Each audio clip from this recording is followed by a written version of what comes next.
Nah begini, kemarin itu kan proses persidangan kan sudah tahap mediasi untuk yang ketiga ya. Kebetulan tahap mediasi yang kedua itu kuasa hukumnya dari tergugat inkasu Denada itu pernah memberikan statement bahwa akan ada pertemuan di luar forum mediasi yang sudah ditentukan oleh pengadilan. Artinya mau ngajak diskusi secara keluargaan untuk mencari mufakat itu. Ternyata sampai mediasi ketiga itu tetap aja nggak hadir. Malah kemarin itu kuasa hukumnya sempat ganti, ya bukan berganti, sebetulnya masih dalam surat kuasa dari kuasa hukumnya tergugat. Cuman malah bilang katanya masih belum ada akses untuk bincang langsung dengan kliennya, katanya begitu. Bagi saya itu nggak rasional kan.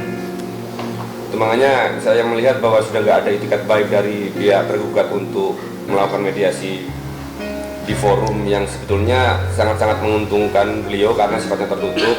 Jadi mungkin mau mengajak langsung ke pemeriksaan persidangan, itu makanya saya percepat untuk datang ke Surabaya untuk melakukan klarifikasi kepada teman-teman sehingga saya siap untuk menerangkan apa aja nanti sekalipun secara material dan sifatnya itu. Ya.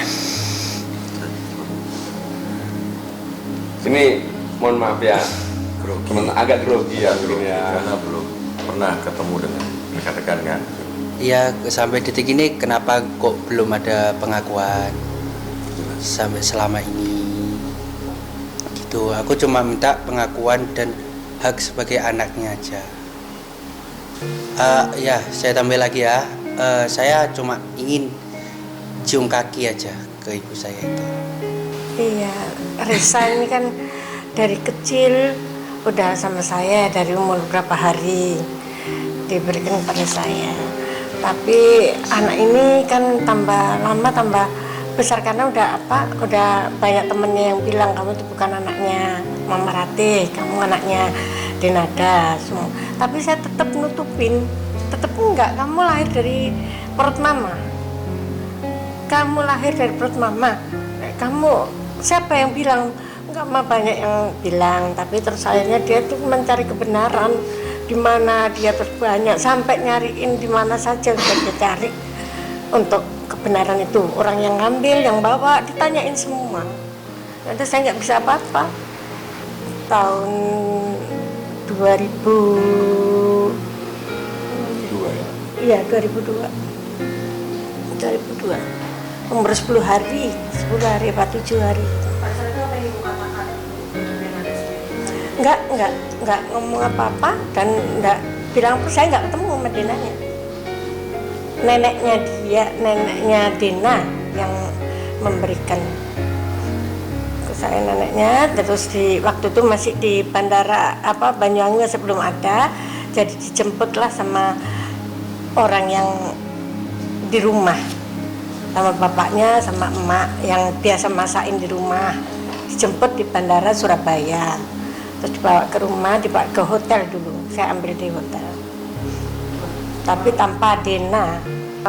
Waktu itu Mbak Emil yang bilang, siapa yang mau ini ya, aku soalnya udah tak kasihkan ke ini, nggak mau karena dia pengennya anak perempuan. Terus kasihkan yang satu, katanya enggak, aku mau anak tunggal. Nanti kalau ada Resa nanti kan biar saya aja yang ambil. Saya bilang begitu. Nggak usah khawatir soal susu, pasti datang tertekan ini dan tapi nggak ada semua. Ya kan begini, itu makanya kalau memang nanti tergugat mengajak saya untuk ke forum persidangan, yang jelas kan kita kan nggak akan mengajukan gugatan tanpa ada bukti yang kuat. Satu, ketika dia tidak mau memberikan pengakuan secara secara tegas di luar forum persidangan, ya sudah, persidangan tetap akan lanjut. Kepentingan saya hanya untuk memperjuangkan bahwa hak Resa ini sebenarnya kan masalah konsep hak waris ya, bukan karena ini kan anaknya Denada ini kan dua kan, yang selama ini terekspos cuma satu kan. Itu makanya sebagai salah satu dia yang punya hak secara waris yang juga sifatnya asasi dan dilindungi oleh undang-undang, itu yang akan saya perjuangkan. Dan insya Allah kalau dalam konteks itu ya sudah saya yakin kemungkinan presentasi menang itu sudah di atas 60%. Kan begitu, yang memang sudah seharusnya itu, tetapi bukan soal materi sebetulnya. Teman-teman yang harus ketahui itu, jadi pertanyaan-pertanyaan yang dibuat ini agak sedikit agak sedikit rancu karena teman-teman mempertanyakan loncat-loncat. Coba mau tanya bagaimana runtut kenapa ini sampai ada di forum persidangan, itu akan menjadi sedikit lebih menarik sebetulnya, begitu kan? Cikal bakal dan motivasi kenapa saya harus ajukan gugatan gitu. Profesi saya juga pengacara yang memperjuangkan perlakuan Denada itu yang menurut kacamata saya yang kurang beradab, khususnya bagi ibu saya. Itu makanya harus saya kasih pelajaran bagaimana caranya beradab, begitulah, daripada nanti kena azab gitu aja lah, itu aja.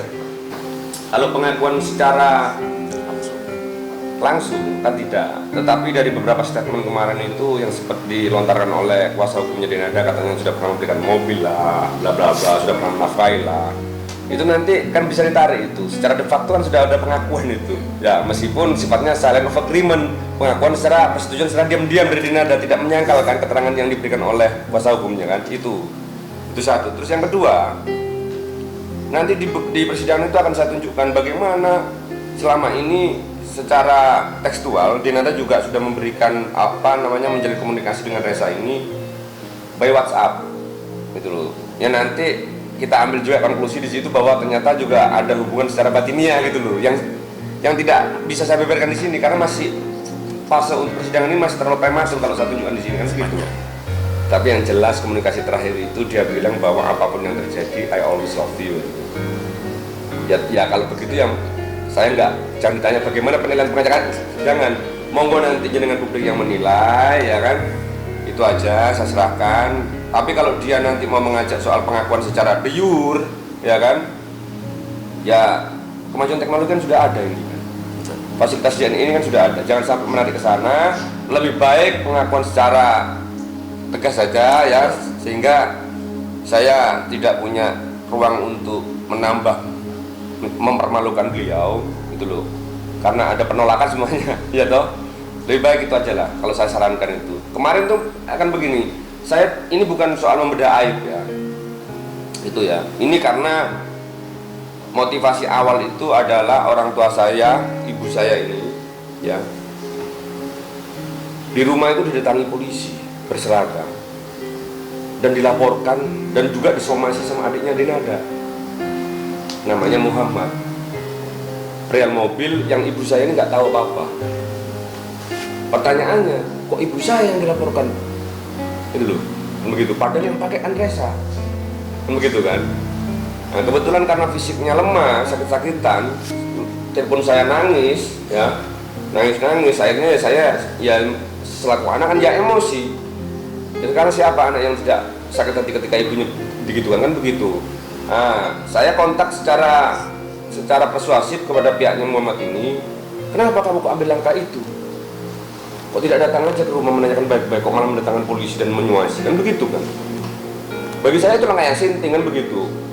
Kalau secara terang-terangan dia mau mengajak saya untuk bermain di ranah hukum, ya saya siap. Soalnya perkaranya kan panjang jadi ceritanya kan. Itu makanya kalau saya buka, saya siap membuka, dan akhirnya kalau kemudian mengakibatkan banyak potensial loss yang ditanggung mereka, kita sudah gak ada lagi. Kita ini gak punya potensial loss sudah. Karena potensial loss itu ada di pihaknya Denada karena beliau kan public figure kan. Itu makanya jangan sampai kemarin ini potensial loss sudah menjadi beberapa itu menjadi aktual loss yang dirasakan Denada ya. Itu makanya saya, wah ini diajak ngomong baik-baik nggak ada. Bahkan ketika sudah saya ajukan gugatan masih ada jeda waktu itu untuk menyelesaikan di forum yang lebih tertutup mediasi. Seharusnya kalau dia punya kebijaksanaan, ambil kesempatan itu. Malah tidak pernah hadir, malah pengacaranya memberikan statement yang ngawur bagi saya, yang nggak rasional. Masih belum bisa dapat akses komunikasi dengan Denada lah. Yuk tanda tangan surat kuasa gimana caranya? Yuk punya itikat untuk hadir apa enggak? Itu aja sudah kemarin itu. Karena saya baca, oh ini kita dipermainkan kan. Karena kalau bagi saya alasan-alasan yang ngawur itu merupakan penghinaan intelektual bagi saya. Itu makanya saya minta, saya langsung datang ke Jakarta ini untuk menunjukkan